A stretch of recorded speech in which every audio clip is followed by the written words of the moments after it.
आप लोगों के बीच में पहली बार आया हूं। मैं अपना परिचय दे देता हूं।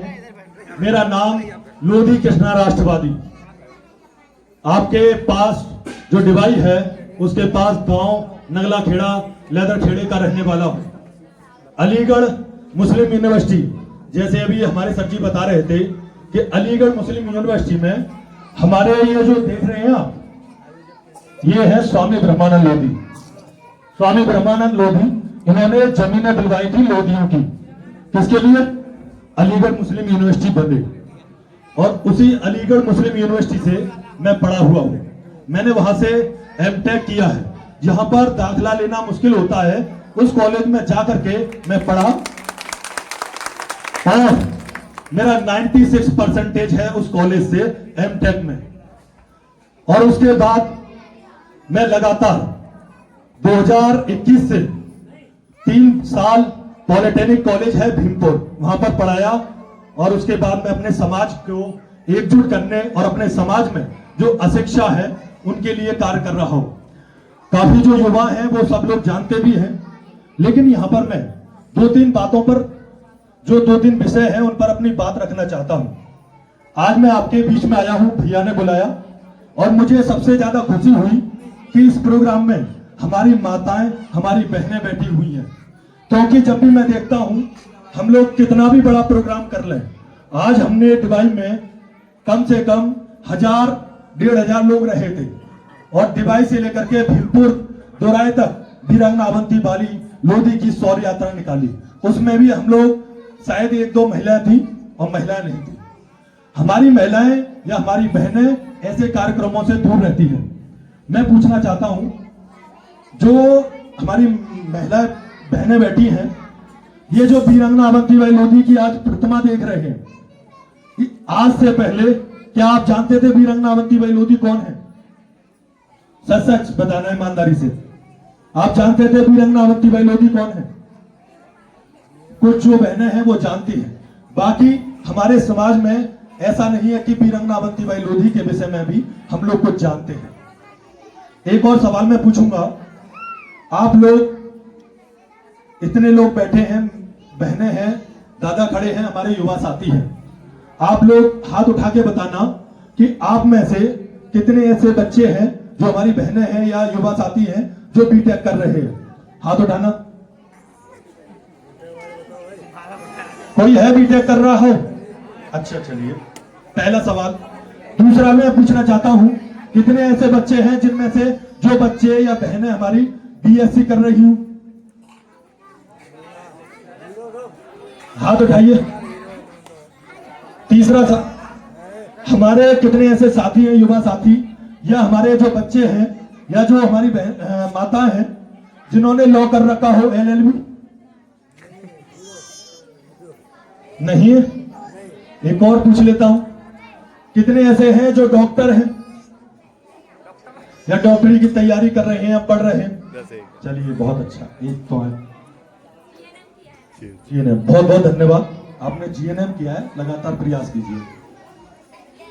और चलिए, अब लास्ट में आता है, कितने ऐसे बच्चे हैं जो BA कर रहे हैं? चलिए,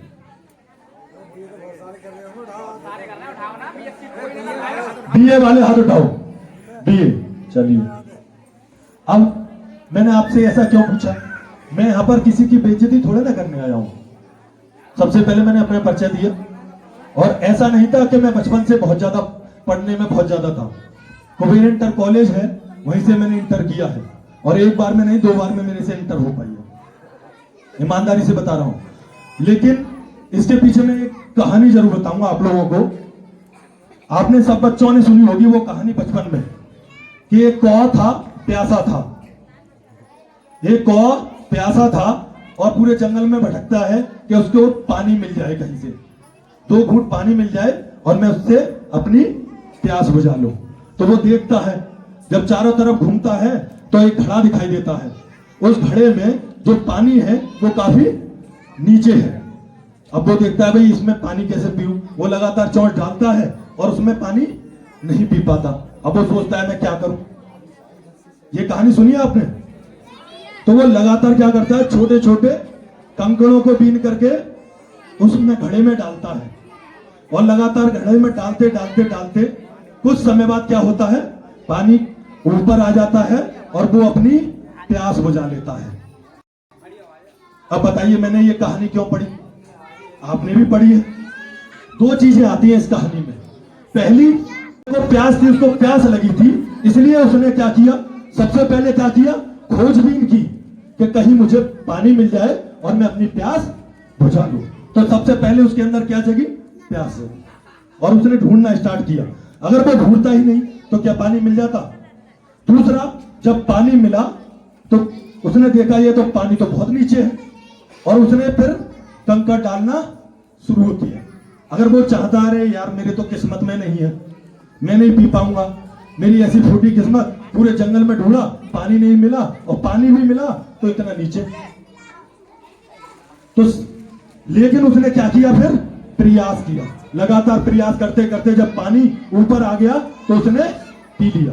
अब मैं उन बच्चों से कहना चाहता हूं, यदि आपके अंदर प्यास है, यदि आपके अंदर प्यास है, आप LLB करना चाहते हैं, यदि आपके अंदर प्यास है कि हम BSc करें या JNM करें, यदि आपके अंदर प्यास है तो डॉक्टरी की पढ़ाई करें, यदि आपके अंदर प्यास है तो BTech कर सकते हैं, यदि आपके अंदर प्यास है तो अलग IAS PCS की तैयारी कर सकते हैं। तो सबसे पहले क्या होना चाहिए, प्यास। तो सबसे पहले हमारे अंदर क्या हो, प्यास हो कि हमें, और जब प्यास लगेगी तो वो खोजना भी आपको ही पड़ेगा। मैं अपनी बहनों से भी कहना चाहता हूं, आपको लग रहा है कि आपको अगर आपके अंदर प्यास है, मैं युवाओं से भी कहना चाहता हूं, आपके अंदर प्यास है तो सबसे पहले पानी की खोज करनी पड़ेगी। और पानी कहां मिलेगा, आपकी जिस भी विधा में इंटरेस्ट हो, जिस भी विधा में, आप उधर जाइए।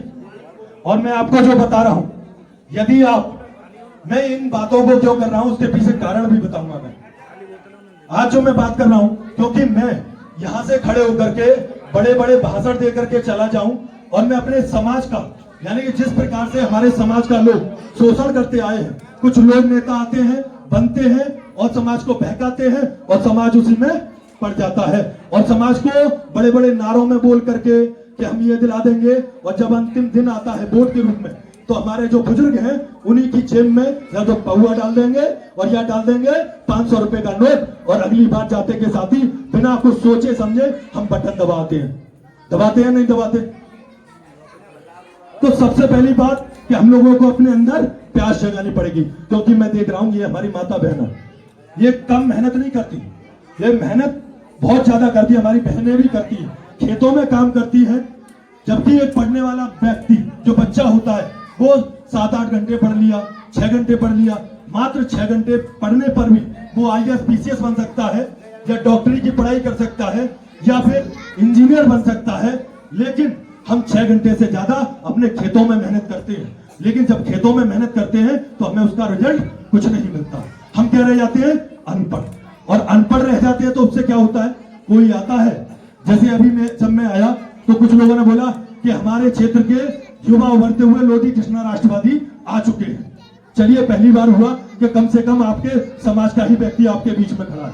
अन्यथा क्या होता है कि फलाने सिंह आए हैं और बोलेंगे, तालियों के साथ में उनका स्वागत कीजिए, और तालियां बजती हैं और मंच पर स्थान देते हैं, और वो जैसे चाहे हमारे समाज को बेवकूफ बनाते हैं, बनाते आए हैं और बनाते रहेंगे। और कब तक, जब तक हम शिक्षित नहीं हो जाते। तो सबसे पहला कदम होता है शिक्षित होना, यानी कि शिक्षा प्राप्त करना। अब मैं जो माताएं बहनें बैठी हैं, अब मैं उनको थोड़े ना बोल रहा हूं कि आप शिक्षित बनिए। मैं सबसे बड़ी बात कर रहा हूं, मैं जो इन बच्चों को देख रहा हूं, कुछ माता बहनें हो सकती हैं इसलिए कार्यक्रम में बैठी हूं कि ये छोटे छोटे बच्चे नृत्य करेंगे और हम इनका नृत्य देखेंगे, और उसके बाद में कहें ये हमारा बच्चा है, ये हमारी मौड़ी है, ये हमारा मोड़ा है। हो सकता है इसके लिए एकत्रित हुए, या हो सकता है पहली बार ऐसा रंगारंग कार्यक्रम लगा है तो चलो बैठ कर देखते हैं इसमें होता क्या है, तो ये भी हो सकता है। लेकिन सबसे बड़ी बात, अब सवाल जो पैदा होता है वो इन छोटे छोटे बच्चों का होता है, जो बहनें पढ़ रही हैं उनका होता है, और जो हमारे युवा साथी खड़े हैं, सवाल इन सब का है।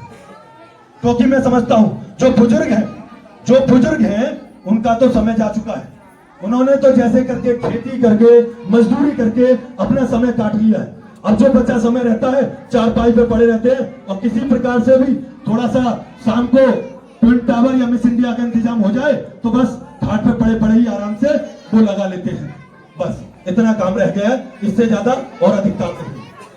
क्योंकि मैं आप लोगों से एक और सवाल पूछूंगा। आप लोग, मेरी माताएं खड़ी हैं, माताएं बैठी हैं, मैं आप लोगों से हाथ उठा करके बस एक छोटा सा मैं ये भी पूछना चाहता हूं कि कितने लोग हैं जो आपके परिवार में से दारू पी करके आते हैं शाम को? देखो, हंसने वाले ये संकेत दे दिया आप लोगों ने। सही कह रहा हूं माता जी? हाथ नहीं उठा रहे, इसलिए हाथ नहीं उठा रहे क्योंकि उनके पता है कि भाई बराबर में खड़े, हाथ उठा दिया था तुमने तो वहां पे सवाल में। सही कह रहा हूं ना? आपकी हंसी बता रही है कि भैया ये कौन सा सवाल पूछ लिया, सारे के सारे पी के आते हैं। सच कह रहा हूं, ये सच कह रहा हूं मैं, इसलिए आपकी जो हंसी निकली है वो काफी में। और ये सच बता रहा हूं, बच्चे बेटा थोड़ा सा शांत रहो। ये जो मैं आपके बीच में रख रहा हूं ये हमारे समाज की सच्चाई है। हमारे समाज की सच्चाई है कि हम रात होने के बाद में हमें ट्विन टावर और मिस इंडिया का इंतजाम करना है, उसको पीना है, और पी करके अपनी जो बेटियां हैं उनको गालियां देनी है, महिलाओं को गाली देनी है, 2-4 बर्तन घर फेंकने हैं, या कोई कोई आते हैं चुपचाप ऐसे सो जाएंगे जैसे सांप सूंघ गया है। कुछ ऐसे भी हैं, तो अलग अलग प्रकार के पीने वाले। कुछ लोग तो बता देते हैं जब पी करके आते हैं तो पूरे मोहल्ला को कि मैं पी के आया हूं, और कुछ लोग ऐसे हैं चुपचाप सो जाएंगे कि खाना भी मिल जाए बाहर तो ठीक है, पता ना चले, मुंह टेढ़ा टेढ़ा करते बदबू ना आ जाए। तो कुछ इस प्रकार के भी है या नहीं बताए माता जी, बताइए आप, ऐसे ही है? अब मैं एक बात बताता हूं आपको, जो वो दारू पी रहे उसमें वो क्या कर रहे हैं, उसमें सबसे पहले जब वो पैक बनाते हैं प्लास्टिक का, उस प्लास्टिक के, आप सुनिए थोड़ा सा, जो प्लास्टिक का गिलास बनाते हैं ना उसमें, तो उस गिलास में जब भरते हैं तो सबसे पहले वो क्या करते हैं, सबसे पहले इन छोटे छोटे बच्चों का भविष्य बोलते हैं उसमें, आराम से बैठ के इन छोटे छोटे बच्चों का भविष्य, कि अब ये जो एक चम्मच इसमें थोड़ा सा डाला ना तो वो क्या था, इन बच्चों का भविष्य, सबसे पहले इन बच्चों का। उसके बाद में थोड़ा सा और लेते हैं तो वो क्या है, वो घर की कंडीशन, जो हालत है, जो महिलाओं की हालत है उसको खोलते हैं। उसके बाद में जो ये बड़े बच्चे हैं, जो युवा हैं और जो हमारी बहनें हैं, उनका भी भविष्य ये खोल करके, और बड़े उससे पी जाते हैं और मुंह टेढ़ा करते हैं, 4 तरह का बनाते हैं, और बनाने के बाद में फिर पी करके आ जाते हैं। और उनको याद आता है, अरे हमारे समाज के तो कौन थे, ठाकुर हृदय सालोदी थे, हमारे समाज की वीरंगना बंती बाई लोधी थी, हमारे समाज जमींदारियों थी, हम लोधे हैं लोधे। भैया ये वाली बात करते हैं पीने के बाद। और पीने से पहले अभी मैं कहूं कि भैया आ जाइए यहाँ पर 2 शब्द बोलना है तो 2 शब्द नहीं बोले जाएंगे, पीछे से नीचे, नीचे से ऊपर तक ऐसे कांपेंगे, ऐसे। ये समाज की सच्चाई है। और मैं आज जो आपके बीच में कह रहा हूं वो इसलिए कह रहा हूं क्योंकि मेरा आज बड़ा मन हुआ कि आप सब लोग बैठे, इतनी माताएं बहनें बैठी। एक और चीज दिखाता हूं मैं आज आपको। जब मैं यहां आया, मैं बैठा, तो मैं आपको स्वर्ग और नरक दिखाता हूं आज। स्वर्ग नरक देखा आपने?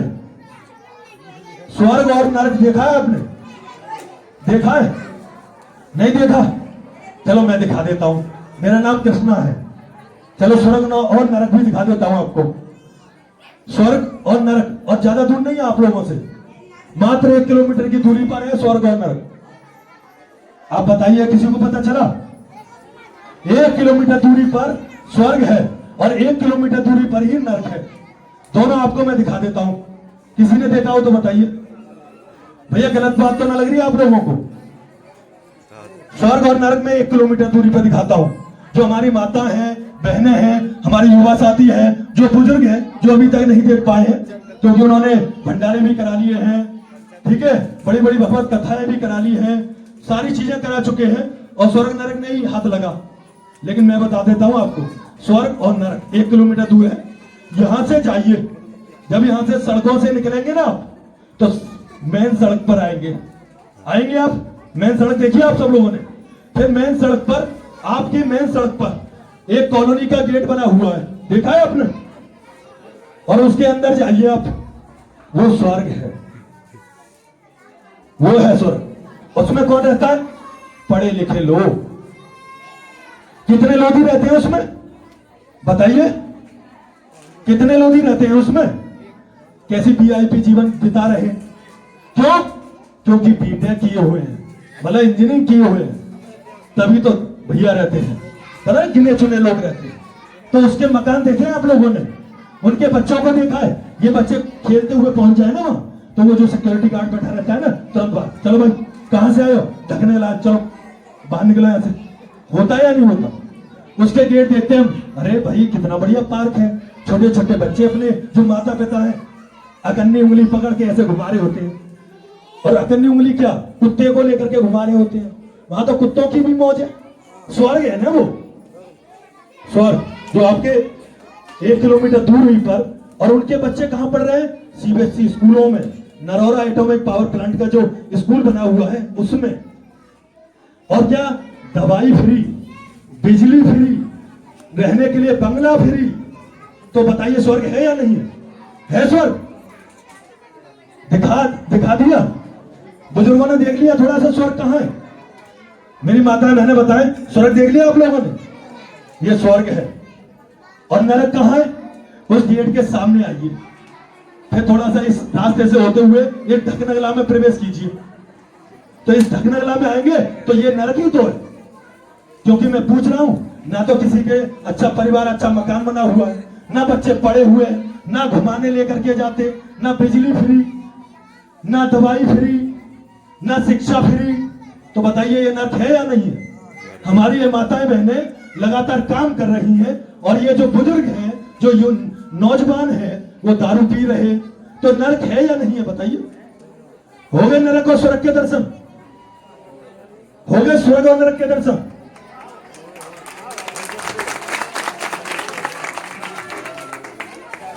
अब मैं आप लोगों से पूछना चाहता हूं, आपने मुझे बुलाया है, भैया समय की कमी तो नहीं है थोड़ी सी? अगर मैं आप लोगों से पूछना चाहता हूं, मैं माताओं और बहनों की तरफ ज्यादा बोल रहा हूं, इधर नहीं बोल रहा हूं मैं, समझ रहे? ये खड़े जो हैं इनके लिए नहीं बोल रहा हूं। एक बार भी मैंने ऐसे नहीं किया है। क्यों नहीं किया है? क्योंकि मैं जानता हूं, मैं जो जिम्मेदारी डालना चाहता हूं वो आप लोगों पर डालना चाहता हूं। आप लोगों पर जिम्मेदारी यही है। अब आप बताइए मुझे, स्वर्ग जाना चाहते हैं या नरक जाना चाहते हैं? जाना चाहते हैं? भाई बच्चे तुम लोग बताओ, स्वर्ग में जाना चाहते हो? स्वर्ग में जाना चाहते हो? कौन कौन स्वर्ग में जाना चाहता है? हाथ उठा के बताइए, हाथ उठा के बताइए। क्योंकि आप लोगों ने भगवत कथा में तो खूब खड़े होके दोनों हाथ उठाइए भगवान श्री राम के लिए, दोनों हाथ। उठ गए। कितने वर्षों से हाथ उठाते हुए आ रहे हैं आप? सालों से। जो छोटे बच्चे थे वो बड़े हो गए, तब भी हाथ। बोलो हर हर गंगे। बस। और बड़ी मीठी मीठी बात करते हैं, और उस मीठे प्रलोभन में हम फंस जाते हैं कि भैया अब आपके दुख दरिद्र सब दूर हो गए सारे। बताइए, और कल को जब आप लोग आए तो एक हंडिया और सरपल लेकर के आए, क्योंकि आप परिक्रमा देनी है, सारा काम आप लोगों को करना है। और उसके बाद में मैं यहां बैठूंगा एक स्टेज सजा के बढ़िया सी, ठीक है? मेरे तरफ से कूलर लग रहा होगा, समझ रहे आप? इधर से कूलर, इधर से कूलर, सामने फल फ्रूट, केला और आपके अंगूर, दुनिया भर की चीजें। और भाई आहा, अब आनंद आ रहा है। राधे श्याम की कहानी में आता है आप सब लोगों को आनंद? और लगातार परसों से हाथ उठा रहे या नहीं उठा रहे? तो समझ में आ रहा है कि कहां आपका स्वर्ग और नरक है? कौन सी एक झूठी कहानी आपको सुनाई जा रही है? यानी कि जब हम इतना कुछ कराते हैं, जब हमने भगवत कथा करा ली या और चीजें करा ली, तो फिर क्यों ना हम, पता है ये भगवत कथा है और ये क्यों कराई जाती है, क्यों ये लोग पुरुष मिलकर के कराते हैं? मैं बताता हूं आपको। ये इसलिए भगवत कथा और ऐसी चीजें भंडारे इसलिए कराते हैं क्योंकि जब पी लेते हैं ना, जब बच्चों का भविष्य पी गए, अपने परिवार का घर पी गए, मकान पी गए, तो उसके बाद में थोड़ा सा अंदर से ऐसा लगता है कि यार कुछ कमी रह गई, अब मतलब एक डर सा लगने लग जाता है। और जब कोई हमारे जैसा व्यक्ति आ जाता है जो ना पीने वाला हो, ना खाने वाला हो, ऐसी चीजों को, ठीक है, तो फिर शर्म आती है, अरे हम तो ऐसे ही कर लेते हैं, बस खाली 2 चीज पी लेते हैं, बस खाली ऐसे। पूरे दिन हमने टिर्री चलाई, पूरे दिन हमने खेत को नराया और खेत काटे, थकान हो जाती है बस। अब इससे थकान ठीक है, नेक थोड़े से निकल जाती है, बस ऐसे कह देते हैं। बस कहते हैं या नहीं कहते? यही कहते हैं। तो भैया इसलिए फिर ये क्या करते हैं, कुछ ऐसा उपाय करो जिससे पाप कर्म हमारे थोड़े से छूट जाए। गंगा जी नहाएंगे, नरोड़ा में ही है, या फिर बड़े बड़े आयोजन कर देंगे बस, और वहां पर भी अपना पैसा ही लगाते हैं और ऐसा नहीं करते। अब ये जो बच्चा था राहुल, इससे मैं पूछ रहा था इस लड़के से कि भैया कौन सी क्लास में पढ़ते हो बेटा? उसने बताया 9th क्लास में पढ़ता हूँ। 9th क्लास में इतना अच्छा एक इंजीनियर या साइंटिस्ट दिमाग आप लोगों के बीच में रहता है, तो सबसे पहले तो उस बच्चे के हौसले के लिए एक बार जोरदार ताली बजाइए। और देखो आज क्या है, आज है 20 मार्च 2025। अगले वर्ष भी आप वीरंगना अवंतीबाई लोधी का बलिदान दिवस मनाएंगे, अगले साल फिर अगले साल मनाएंगे, तो 1 वर्ष का समय मिलेगा। बस मैं आप लोगों से ये पूछना चाहता हूं कि हमारी कितनी बहनें पढ़ना चाहती हैं अब आगे? हाथ उठा के बताइए। जिन्होंने इंटर भी कर ली है आगे पढ़ना है, बीएससी कर ली है तब भी आपको आगे पढ़ना है, जिन्होंने बीए की है, और मैं उनको सबसे अच्छा एक ऑप्शन बता देता हूं। देखो जहां क्रीम है ना, मैं आपको 2 चीजें बता रहा हूं, सब जगह देखा है मैंने। क्रीम कहां पर है बताऊं आपको, पैसे कैसे कमाते हैं वो भी बता देता हूं मैं आपको। यदि आप बीए जिन्होंने कर लिए जिन बच्चों ने, या बीएससी जिन्होंने कर ली, नौकरी नहीं लग रही, आगे पढ़ना चाहते हैं, बेटा शोर मत मचाओ, तो वो क्या करें, एलएलबी करें। और एलएलबी के लिए जिनकी इंटर में या फिर ग्रेजुएशन में, ठीक है, अच्छे मार्क्स हैं, आपके पास में डीएस कॉलेज है, वासनिक कॉलेज है, उसमें अपना फॉर्म डालें। अलीगढ़ मुस्लिम यूनिवर्सिटी है जिससे हम पढ़े हैं, ठीक है, तो उसमें फॉर्म डालें और वहां से जाकर के एलएलबी करें। मात्र 4 से 5 हजार रुपए साल का खर्च आता है और स्कॉलरशिप भी आ जाती है। जब आप वकील बन के जाएंगे तो सोचिए आमदनी होगी या नहीं होगी, अपना मकान अच्छा बनवा पाओगे या नहीं, बताइए। यदि आप बीटेक कर लेते हैं, और इन चीजों में आपको लग सकता है कि ज्यादा पैसा लगता है, मैं आपको बता देता हूं पैसा ज्यादा नहीं लगता। सबसे पहले आप यदि बीटेक करते हैं, एग्जाम निकालते हैं गेट का, जैसे मैंने निकाला 2 बार, तो गवर्नमेंट ने मुझे हर महीने 12,500 रुपए दिए, साल में 1.5 लाख रुपए दिए, 2 साल में 3 लाख रुपए दिए, और 2 साल में एमटेक फाइनल। और एएमयू की फीस कितनी थी? मात्र 18,000 रुपए। तो पढ़ाई में पैसा नहीं लगता है, मैं आपको बता देता हूं, पढ़ाई में पैसा नहीं लगता है। यदि आप चाहेंगे, लोगों से मुलाकात कीजिए, हम सब लोग हैं, राजकुमार सर हैं, और भी हमारे बुद्धिजीवी लोग बैठे हैं, सब आपको गाइड करेंगे कि पढ़ना कैसे है। और सबसे बड़ी एक और बात बता देता हूं, हमारे लोधियों में एक और खास बात है कि लोधियों में जो पढ़ाई होती है ना, वो सिर्फ होती है इंटर तक। इंटर कर लिया, जैसे मैं एक गांव में गया था, छत्तू का नगला, ऊपर से नीचे तक पिए हुए थे। वो कहते हैं मेरे पास खड़े, ओके बताइए कितनी पीनी है? जितनी पीनी है उतनी पिलाऊंगा, और किसी से कम नहीं हूं। 10 बीघा जमीन है मेरे पास, 10 बीघा, और 3 बच्चे हैं, 3 बच्चे, और तीनों के तीनों पड़े हुए हैं। मैंने सोचा यार ये तो कोई मामला और बड़ा हो गया दिखे, तो 3 बच्चे हैं और तीनों के तीनों पड़े हुए हैं। तो भाई मैंने ये हो सकता है बहुत ज्यादा पढ़ लिए हूं। तो मैंने पूछा कितने तक पढ़े हुए हैं? मैंने पूछा कितने तक पढ़े हुए हैं दादाजी? तो तीनों बच्चे इंटर तक पढ़े हुए हैं, इंटर तक। देख लो मेरा मकान जाकर के, मतलब ये हालत है, मतलब इंटर तक। ये पुराना समय था कि 8वीं और इंटर कर ली और रेस मार ली, फौजी बन गए। अब समय बदलाव का है। जब समय था, एक समय जब था, इनके हाथ में क्या देख रहे हैं आप? ये तलवार। जब एक समय था 1857 की क्रांति का, जब देश आजादी के लिए लड़ रहा था, उस समय जब जरूरत थी तलवार की, तो हमारी वीरंगना अवंतीबाई लोधी ने, सोचो कि उस समय पुरुष तो लड़ते ही थे, हमारी महिलाएं भी लड़ती थी। इतनी मजबूत महिला थी, यानी पुरुषों के साथ कंधे से कंधा मिलाकर के लड़ती थी। और जब जरूरत पड़ी देश को तो 1857 की क्रांति में मात्र 26 वर्ष की उम्र में इस वीरांगना अवंतीबाई लोधी ने अपने प्राणों की आहुति दी थी। लेकिन इसके बारे में कोई नहीं बताता। इस जो हमारा इतिहास है वो भी दबा दिया गया। क्यों? क्योंकि अगर हमारा ये इतिहास, हमारी ये बहन बेटियां सीख जाती कि 26 वर्ष की उम्र में भी हमारे समाज से जो महिलाएं इतनी सशक्त थी कि देश की आजादी के लिए लड़ती, तो सोचो आज बदलाव होता। लेकिन आज जो जरूरत है वो जरूरत किसकी है? आज है कलम की जरूरत। कलम की जरूरत है। इसलिए आपसे बस अधिक ना कह करके कलम उठाइए और जो माताएं हैं उनसे, आप सब माताओं से बस यही कहना है, अपनी बेटियों को भी पढ़ाइए। क्योंकि आज हमारे ही समाज से कुंजलता लोधी डीएम बनी है प्रयागराज में, कलेक्ट्रेट में, और डीएम बन के बैठी है। मेरी फेसबुक पर भी आप देख सकते हैं। तो महिलाएं भी अब डीएम एसएसपी बन रही है। तो आपके बीच में से आने वाले समय में ये हो सकता है ढकनगला से ये जो बच्चे बैठे हैं, जो युवा साथी खड़े हैं, आने वाले समय में इन्हीं में से कोई आईएएस बनेगा, कोई पीसीएस बन सकता है, कोई बड़े बड़े सरकारी पदों पर जा सकता है। तो बस इसके लिए प्रयास कीजिए। और नरक स्वर्ग में बता चुका हूं, अधिक बातें नहीं कह सकता और अपनी बातों को मैं समाप्त करना चाहता हूं। बस एक छोटी सी बात और कहूंगा, और ये सारी बातें जो मैंने कह चुकी हैं, ये सारी बातें आप लोगों के लिए, बस आप लोगों के लिए एक छोटी सी स्टोरी बताऊंगा। क्योंकि हमारे युवा साथी खड़े हैं और बुजुर्ग भी हैं, कहेंगे नाराज हो जाएंगे, भैया ने हमने बुलाया था और सारी बातें इनसे कह के जा रहे हो।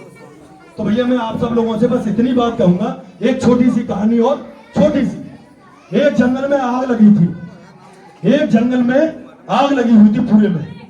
जब जंगल में आग लगी हुई थी तो एक चिड़िया थी, चिड़िया, और वो चिड़िया क्या कर रही थी, पास में समुंदर था, उसमें जाती और अपने परों को भिगोती और उसके बाद में चोंच में पानी लेकर के आती और जंगल के ऊपर उड़ती और अपने पैरों को हिलाती और चोंच से पानी गिरा रही थी।